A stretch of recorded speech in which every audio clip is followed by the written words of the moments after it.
And they cannot continue earning a salary when bangi is being sold everywhere and illicit alcohol. Na wanajua hiyo watu. Hakuna chifu hajui hiyo watu. Hata nyinyi mnajua wanajua.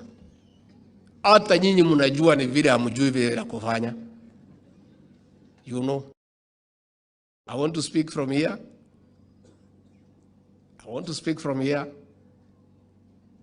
as a father to our chiefs and assistant chiefs. Please, I beg you, please. I plead with you, chiefs and assistant chiefs. Please.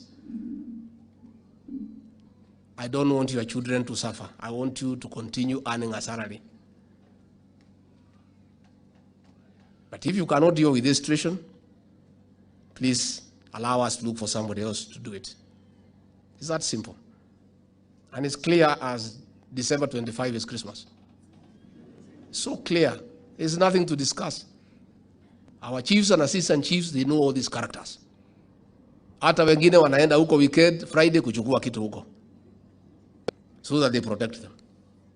Nimekuwa pale, nikauliza kama pombe imeisha, wananchi wakaniambia bado. Na nimemwambia county commissioner alisikia. Nimemwambia police commander amesikia. So mimi si commander, tafadhali toanga kazi bwana. Sasa hii kazi ni rahisi. Rokota hii watu yote. Tafadhali nakuomba ndugu yangu. Asante. Let us be good people. I have told these administrators and police officers, they are also parents. Mtoto yako akitoka hujui anaenda wapi? Hiyo pombe mnakubaliana na dawa ya kulevya, mtoto yako atakuja kutumia. Kweli ama uongo?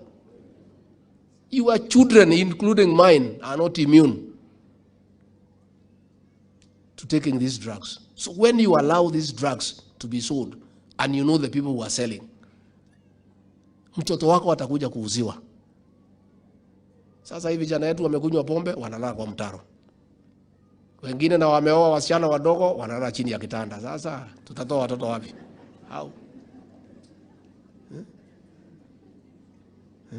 Transformers imekufa.